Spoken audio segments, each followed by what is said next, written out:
Eu estive me debatendo entre duas palavras de ontem para hoje, mas Deus colocou no meu coração uma palavra, foi de um artigo que eu li, achei a palavra artigo que eu li essa semana. Achei não só interessante, mas falou muito ao meu coração. Eu quero que vocês entendam que esta palavra não é extremista, apesar de que para alguns em primeiro instante possa soar como, mas não é. Eu quero que a igreja entenda que da mesma forma que eu tenho pregado aqui, eu quero continuar ensinando que nós precisamos de equilíbrio e balanço em tudo que nós fazemos, mas diante da sociedade que nós temos vivido, diante da nossa realidade do dia a dia, eu quero falar um pouquinho sobre essa palavra. Eu vou começar lendo parte daquilo que eu li essa semana e que me chamou a atenção. Sobre Jesus. Ele nasceu numa estrebaria de uma aldeia obscura, na periferia do Império Romano. Era filho de gente muito humilde e seu berço foi um caixote que se usava para dar de comer aos animais.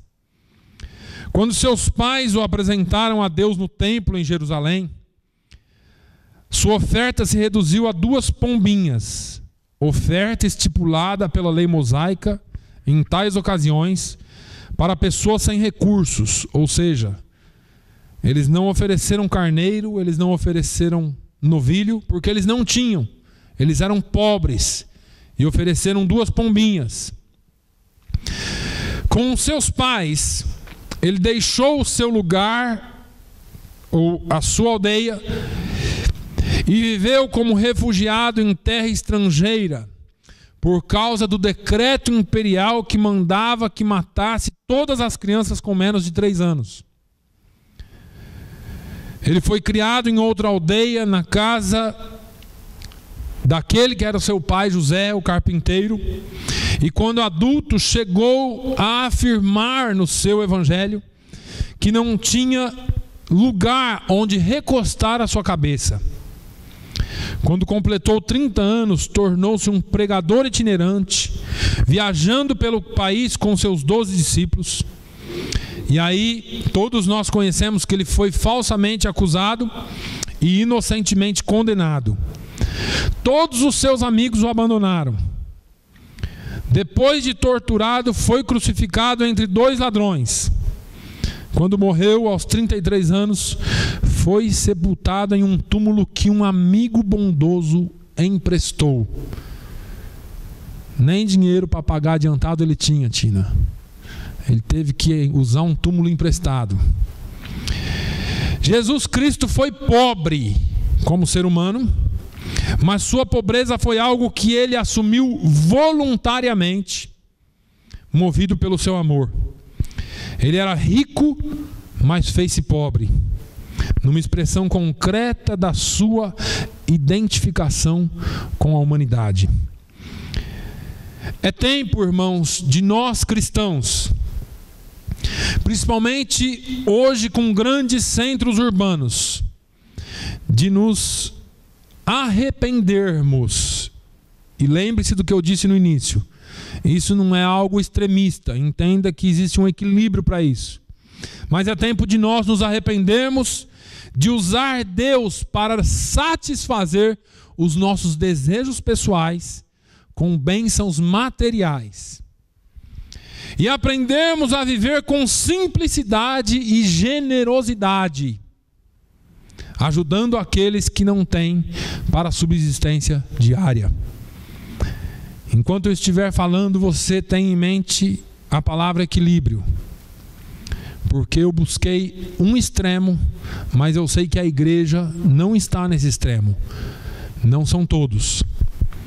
Ouvimos muita gente dando testemunho que tinha um carro velho e agora tem 2 carros novos. Pessoas que tinham uma casa pequena e agora tem A casa grande ainda a casa de praia e mais uma casa de campo. Pessoas que ganhavam um tanto, mas agora ganham 3 ou 10 vezes mais. Pessoas que eram office boys e agora são presidentes de empresas. Aceitaram a Cristo, aderiram a uma igreja e prosperaram materialmente. Eu acho que nós nunca ouvimos alguém dando testemunho que se converteu e decidiu dar parte de todos os seus bens para os pobres e para missões, como Jesus falou ao moço rico em Marcos 10. Se você quiser herdar a vida eterna, vá, vende os seus bens, distribui aos pobres, e aí segue-me. É difícil ouvir testemunhos assim. Nós ouvimos o testemunho do oposto, porque as bênçãos de Deus para nós passaram a ser basicamente coisas materiais, enquanto que Deus tem muito mais para nós.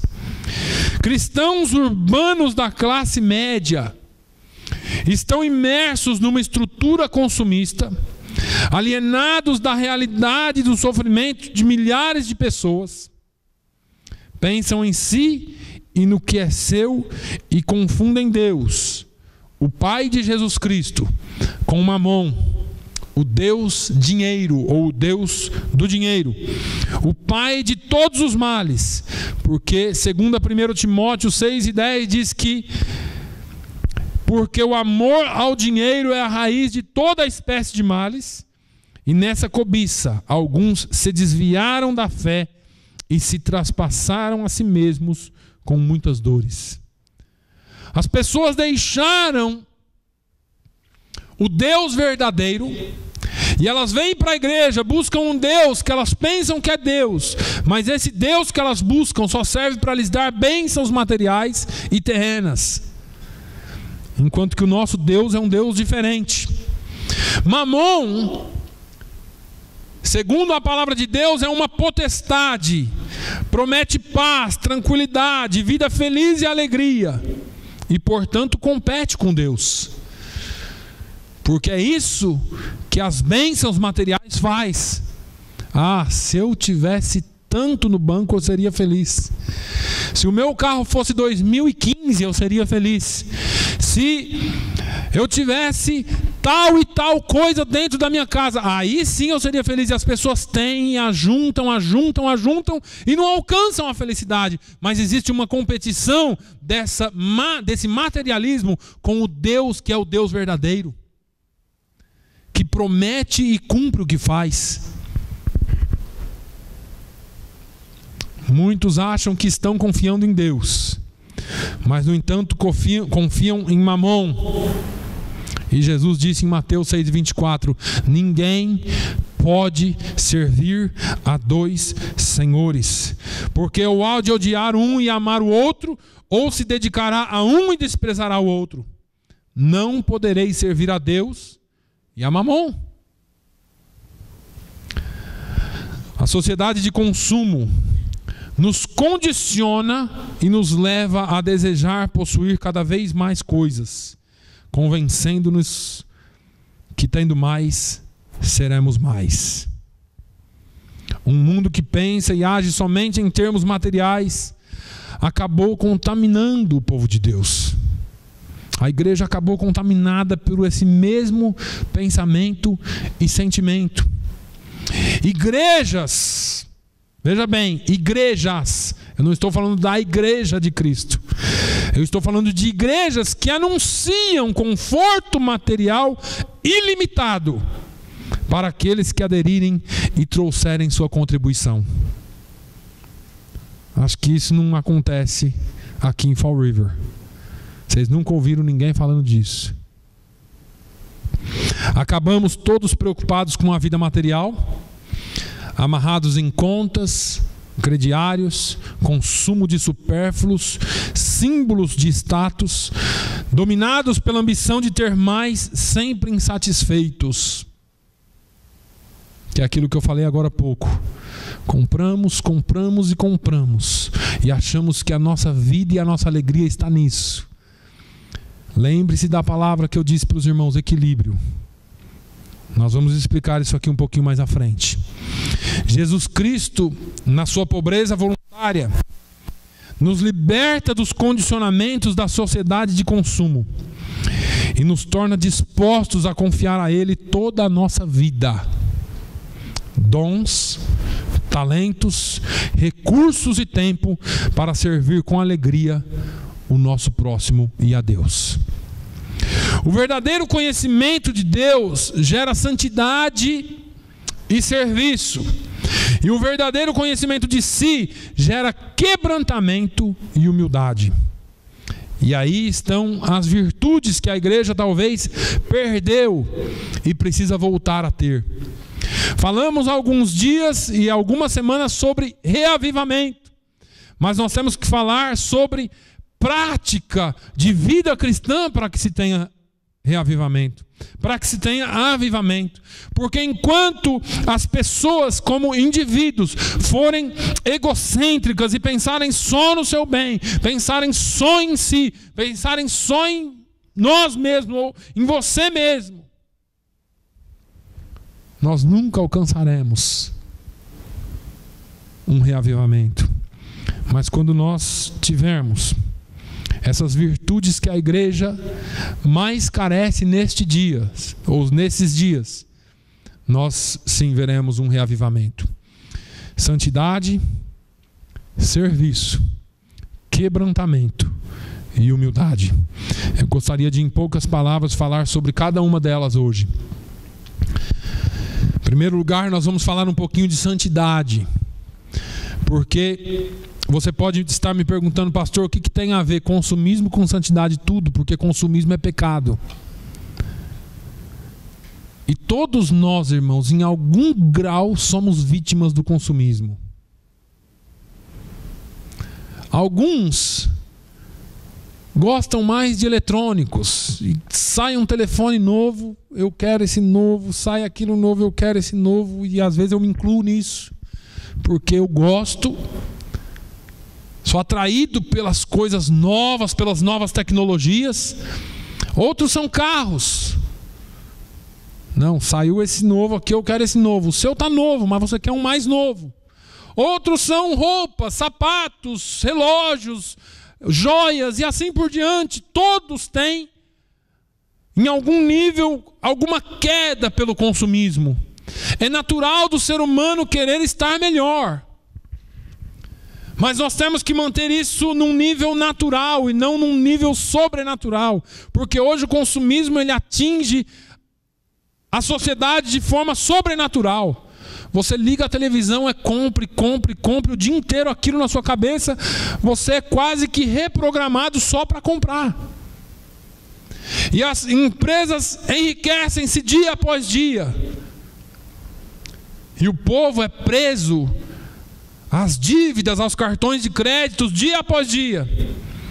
E você é preso a uma dívida de milhares de dólares para a sua casa, mas você não tem coragem, e eu estou falando você como igreja, a igreja não tem coragem às vezes de dar 1% a mais do que o seu dízimo. E alguns nem o dízimo têm coragem de dar, porque é muito 10%.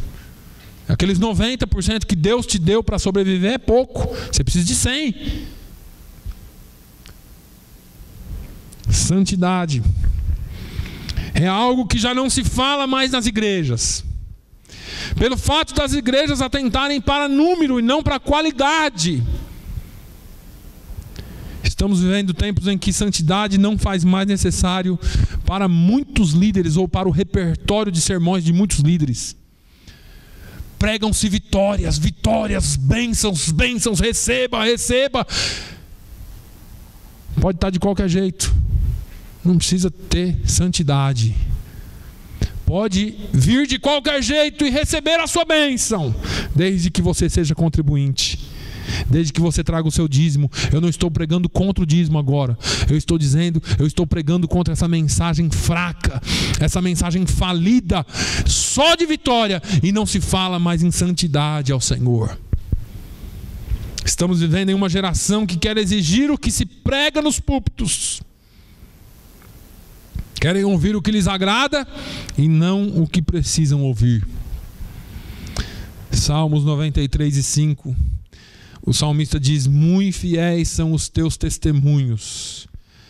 A santidade convém à tua casa, Senhor, para sempre. O que convém à casa do Senhor? A santidade. Quando? Para sempre. As pessoas acham que santidade é uma onda, que às vezes eu estou santo, às vezes eu não estou. A Bíblia não diz estai santo, porque Ele está santo. Pedro diz: sede santos, assim como Ele é santo. Sede é contínuo, é para ser, não para estar.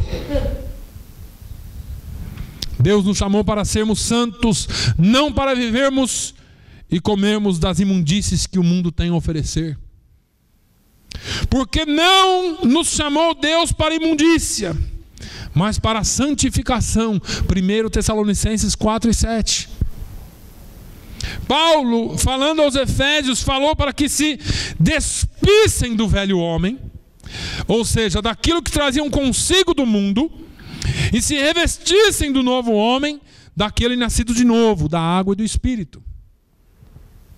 E vos revistais do novo homem, que segundo Deus é criado em verdadeira justiça e santidade.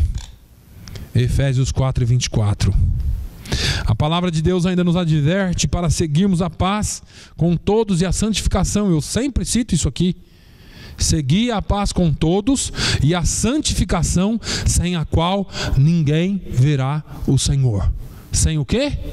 A santificação. Sabe por que sem paz você pode ver Deus? Porque Paulo falou: se possível, tenhais paz com todos. Não é sempre que você vai conseguir ter paz.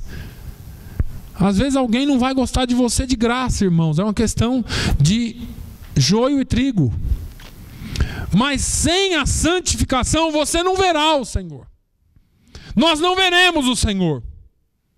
E Paulo ainda nos adverte: mas como é santo aquele que vos chamou, sede vós, ou melhor, o apóstolo Pedro, sede vós também santos em toda a vossa maneira de viver. Porque está escrito: sede santos, porque eu sou santo. Sede santos em toda a vossa maneira de viver. Isso inclui tudo, toda a vossa maneira de viver. Então eu sou santo nesse aspecto, eu sou santo naquele outro, eu sou santo nesse outro, mas nisso aqui, sabe como que é? Não toca aqui não. Precisamos ter santidade em todos os aspectos da nossa vida. Irmãos, santidade, você fala assim: pastor, como ser santo?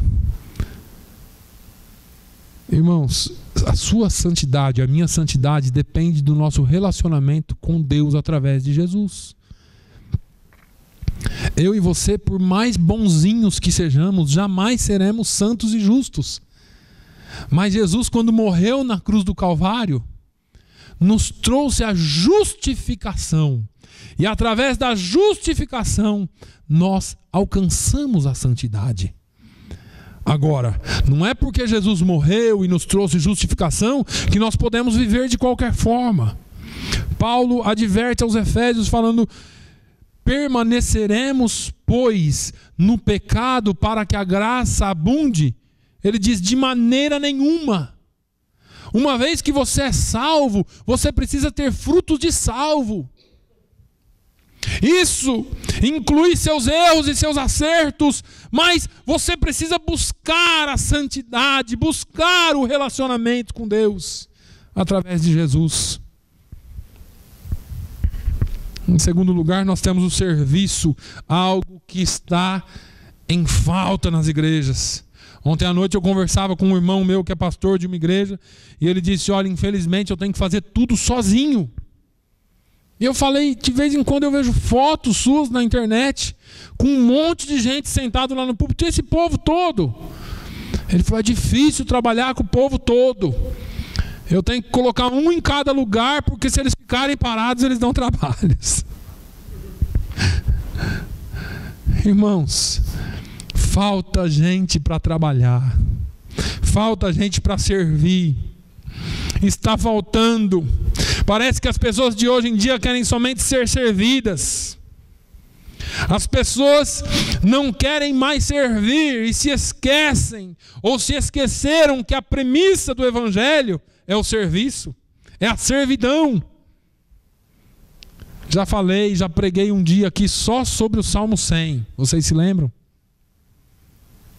Este salmo nos mostra quem somos nós em relação a Deus e quem é Deus em relação a nós.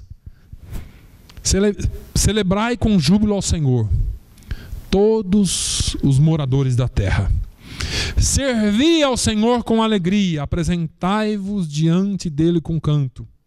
Sabei que o Senhor é Deus, foi Ele, não nós, que nos fez. Somos povo seu e ovelhas do seu pasto. Irmãos, o salmista começa dizendo: celebrai com júbilo ao Senhor. E a segunda parte: servi ao Senhor com alegria. O grande problema do Evangelho vitorioso, o Evangelho é vitorioso em si, mas eu estou falando dessa pregação só de vitória que existe, sem serviço, sem renúncia, sem trabalho, sem busca. É que as pessoas começaram a confundir Deus. Deixaram de entender Deus como Senhor e passaram a entender Ele como servo. E eles esquecem que foi Ele quem nos fez e não a nós mesmos. Nós somos ovelhas do seu pasto, Ele, portanto, é o pastor. E nós temos que segui-lo e não mandar que Ele nos siga. Eu tenho aqui os meus desejos pessoais. Então eu vou orar e vou determinar que Deus cumpra esses desejos meus. E está cheio de gente pregando isso por aí. Eu determino a sua bênção hoje. Eu determino a sua vitória hoje. Como se eu fosse o Senhor e Deus fosse o meu empregado, pronto para me responder e dizer: Ele determinou, está determinado. Eles usam princípios bíblicos para ofuscarem ou para cobrirem ou darem cobertura às suas teologias falidas. A minha maior tristeza hoje, irmãos, é ver tanta gente seguindo evangelhos falsos. Porque o evangelho falso ele não alimenta, o evangelho falso ele não sustenta, o evangelho falso ele vai degradando a saúde espiritual da pessoa e mata. Essa semana ainda chamei minha sogra e minha esposa para ver uma foto na internet. Colocaram lá uma mão inflável gigante num congresso de jovens no carnaval e estava aquele monte de gente tocando aquela mão. Como se eu precisasse ver ou sentir ou tocar alguma coisa para saber que Deus é na minha vida. É esse tipo de evangelho que estão fazendo, criando ídolos. Jesus disse: se alguém me serve, siga-me, e onde eu estiver, ali estará também o meu servo. E se alguém me servir, meu Pai o honrará. Jesus está falando aqui de servidão. João 12, 26. E existem pelo menos duas ricas promessas aqui.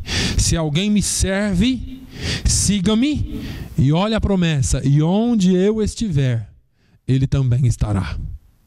Olha a segunda promessa: e se alguém me servir, meu Pai o honrará. Quem não gosta de ser honrado? Se nós somos honrados numa pequena celebração de qualquer coisa, nós já nos sentimos bem. Você imagina você ser honrado pelo Deus Criador dos céus e da terra, porque você serviu a Jesus. Vamos seguir adiante. Precisamos de uma igreja quebrantada, com quebrantamento. Estamos falando de pessoas que se quebrantam em reconhecimento do que ela é e do que Deus é. Irmãos, se não houver quebrantamento, se não houver um reconhecimento real do que nós somos, nós não vamos nunca chegar à presença de Deus. Quebrantar significa partir o coração na presença de Deus e se arrepender dos seus maus caminhos. Falamos aqui 5 semanas sobre 2 Crônicas 7,14 e falamos exclusivamente sobre quebrantamento, sobre reavivamento. A igreja atual parece que está tão envolvida com as coisas do mundo que não vê a necessidade de um quebrantamento, de um arrependimento. Mas como assim quebrantamento? Como? Arrependimento do quê? A gente vai para a igreja todo domingo. A gente vive a nossa vida com Deus. A gente tem a nossa vida, a gente só trabalha, só faz o bem. Arrepender do quê? Quebrantamento do quê? Para quê?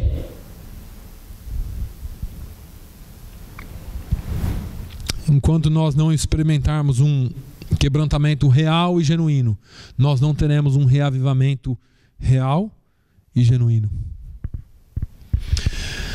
Eu não estou falando de um quebrantamento externo, com aparência, só com lágrimas, mas a Bíblia se refere a um quebrantamento de coração.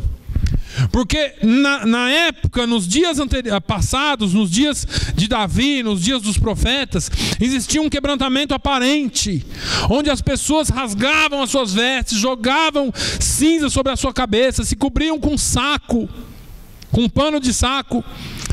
E para muitos aquilo era só um símbolo, para outros era verdadeiro, as pessoas realmente se quebrantavam na presença de Deus.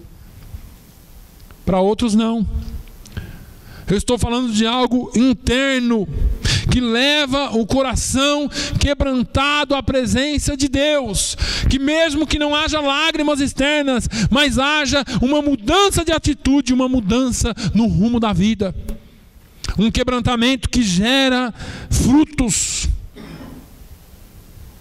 Quando o profeta Joel foi levantado por Deus na sua geração para falar para um povo duro, um povo difícil, que havia se voltado para outros deuses. Sabe quais eram os outros deuses que eles haviam se voltado? E por quê?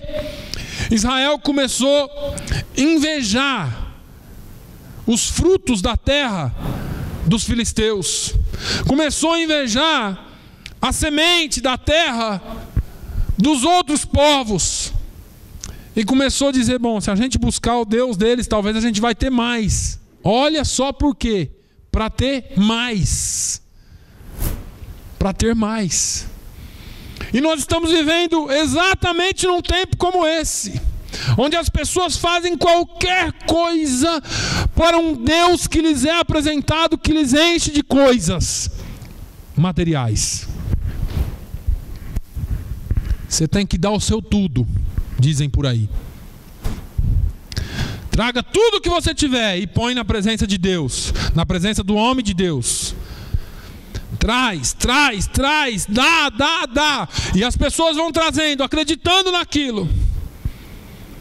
Muitos saem destruídos, outros conseguem. Pelo seu esforço, por alguma forma conseguem. Mas deixa eu te dizer, bênção material nunca trouxe nem vai trazer salvação para ninguém. O que traz salvação é relacionamento com Cristo. Israel, na esperança de terem mais fartura, mais dinheiro, mais ouro, mais riquezas materiais, começaram então a buscar deuses estranhos, deuses de outras nações, deuses que não podiam salvar, não podiam ouvir e muito menos dar alimento ao povo. Olha só onde eles entraram. E aí o povo começou a passar necessidade. E isso está acontecendo hoje. Muitos que já buscaram a Deus, muitos que já estiveram ouvindo o evangelho verdadeiro, estão hoje em outros lugares porque querem bênçãos. Aquela igreja é uma fracassada. Eu já ouvi isso, viu? Aquela igreja é uma igreja fracassada. Aquele pastor prega um evangelho que só fala do céu, mas a Bíblia diz que Deus tem o melhor da terra para nós. E eles usam promessas que foi feito para um povo específico, numa época específica, numa região específica, para dizer que é para você. E você acredita nisso e vai lá. Eu não estou dizendo que Deus não tem o melhor para nós.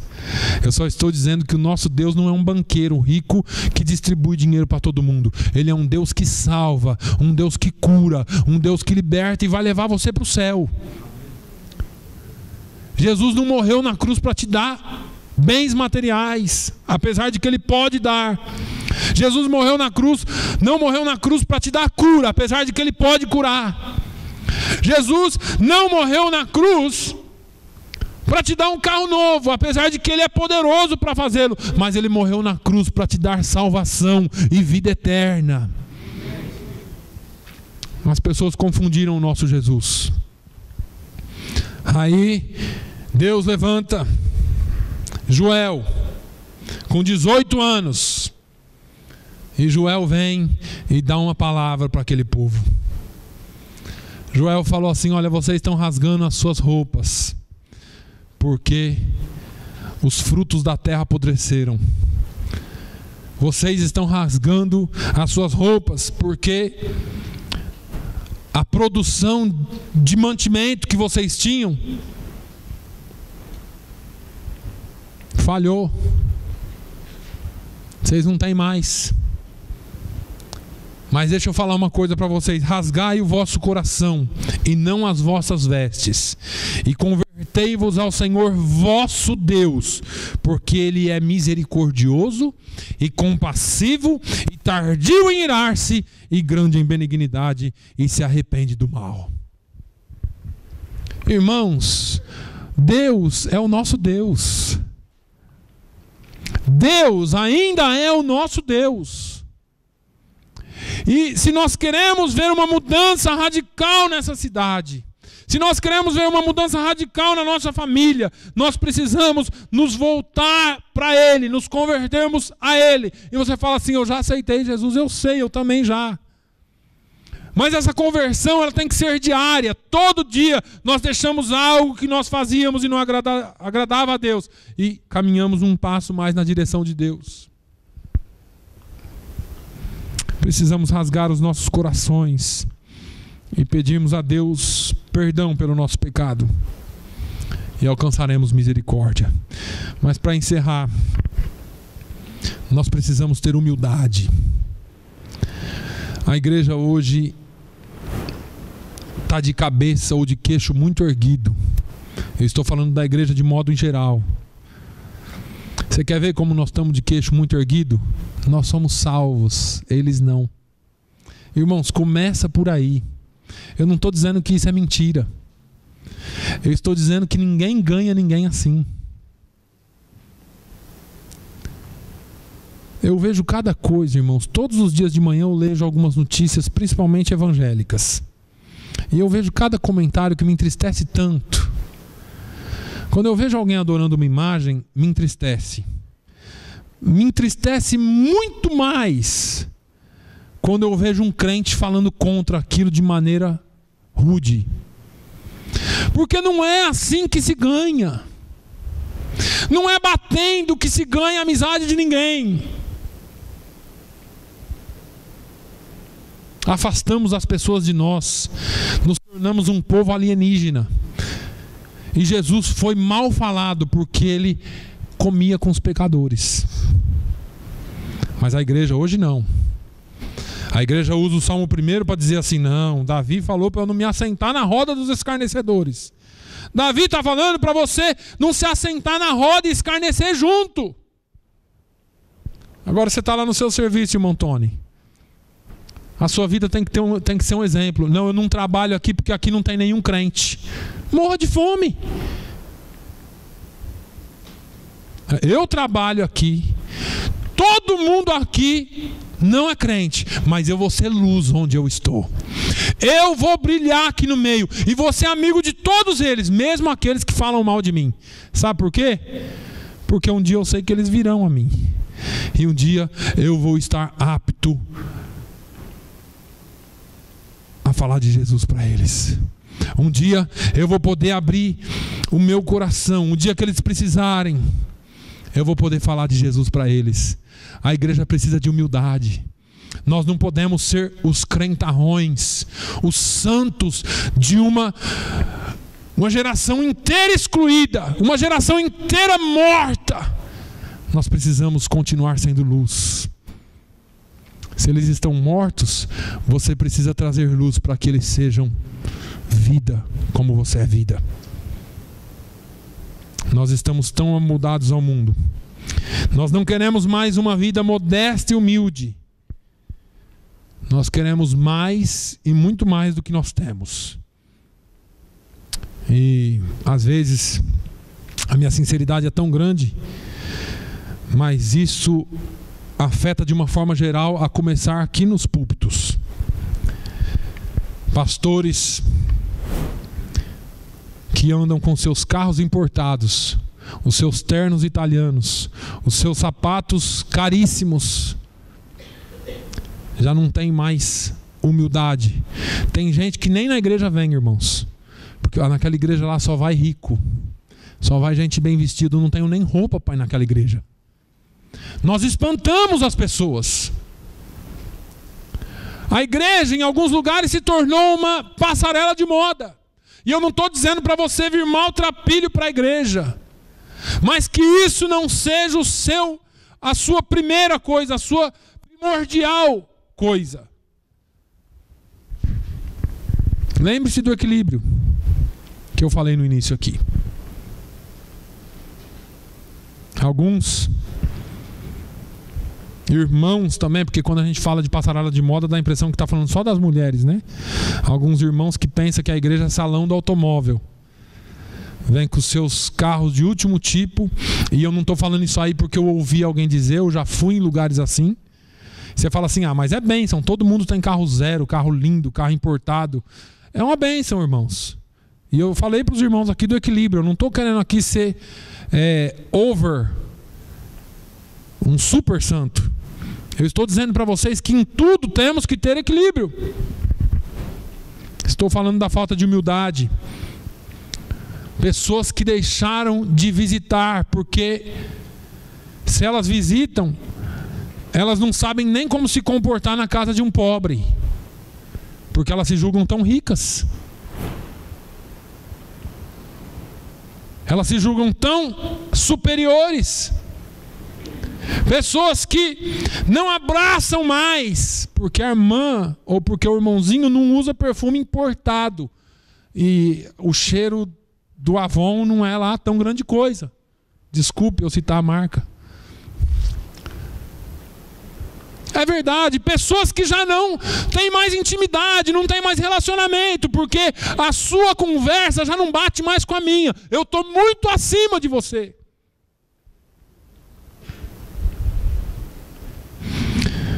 Pastores que andam com seguranças para cima e para baixo. Pessoas que você tem que marcar uma hora.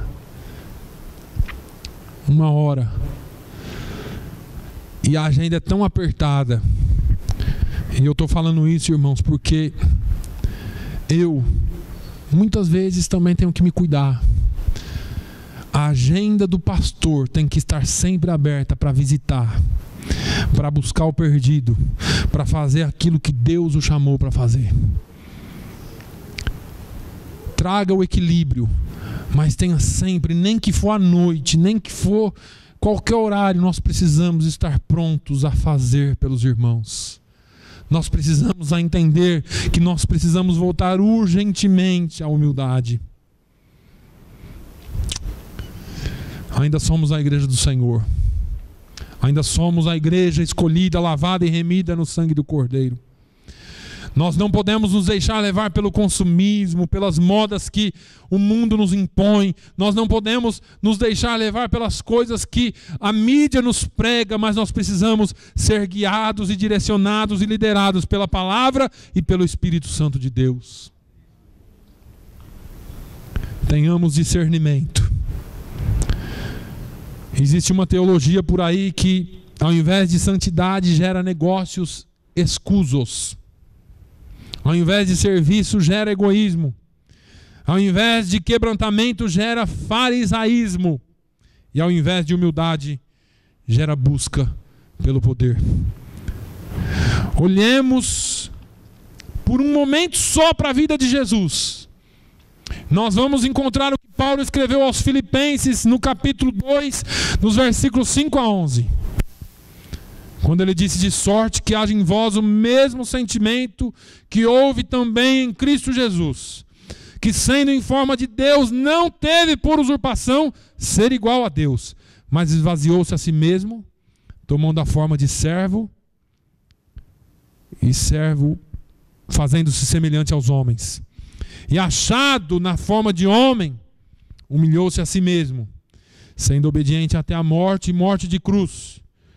E por isso Deus também o exaltou soberanamente e lhe deu um nome que é sobre todo nome, para que ao nome de Jesus se dobre todo o joelho dos que estão nos céus e na terra e debaixo da terra, e toda a língua confesse que Jesus Cristo é o Senhor, para a glória de Deus Pai. Jesus era rei e se fez servo. Jesus era rico e se fez pobre. Jesus era Senhor e se fez servo, para que eu e você tivéssemos vida. Não há nada errado em buscar as bênçãos de Deus e uma vida material digna. Lembre-se o que eu falei. Errado é acumular sem repartir. E eu vou terminar essa palavra dizendo para você que Sodoma e Gomorra, contrariamente ao que muitos pregam, dizendo que foram destruídas pela sua promiscuidade sexual, mas eles foram destruídas, segundo Ezequiel 16:49, por acumularem riquezas e não repartirem. Ezequiel 16:49. Eis que esta foi a iniquidade de Sodoma, tua irmã. Soberba, fartura de pão e próspera tranquilidade teve ela e suas filhas, mas nunca amparou o pobre e necessitado. Que o Senhor tenha misericórdia de nós. Eu não falei essa palavra aqui hoje para te desencorajar de buscar algo melhor para você. Essa palavra Deus colocou no meu coração porque a igreja precisa voltar aos primeiros princípios, ao princípio do amor.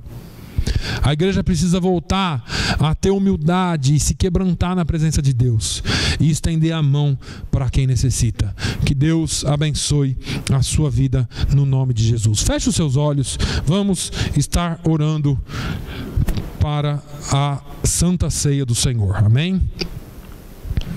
Vamos cear nesta manhã. Eu quero que você faça uma retrospectiva da sua vida. Assim como nessa manhã eu tenho feito desde ontem, muitas coisas que nós fazemos, falamos, atitudes que tomamos, nós precisamos voltar ao primeiro amor. Pai, eu quero te agradecer, Senhor, por tudo quanto o Senhor tem feito por nós. Eu quero te pedir, Senhor, que nessa manhã o Senhor visite os nossos corações. Que essa palavra, Senhor, possa ser viva em nós. Que a tua igreja, nós como povo teu, possamos voltar ao primeiro amor. Voltar àquilo que o Senhor nos ensinou desde o princípio. Oh meu Deus, tira tudo aquilo que não provém de ti. Tira todo o sentimento ou todo desejo, espírito de consumismo, de egoísmo, de orgulho, de falta de quebrantamento, que o Senhor nos coloque espírito, ou do teu espírito, fruto do teu espírito, para que possamos servir a Ti com integridade. Pai, no nome de Jesus, fica conosco, perdoa as nossas falhas, Senhor, que nessa manhã nós possamos encerrar esse culto, essa celebração, fazendo aquilo que o Senhor nos ensinou, ceando, Senhor, e relembrando da Tua morte até que o Senhor venha. No nome de Jesus, eu Te louvo e Te agradeço. E tendo dado graças, o partiu e disse: tomai e comei, isto é o meu corpo que é partido por vós, fazei isto em memória de mim. Semelhantemente também depois...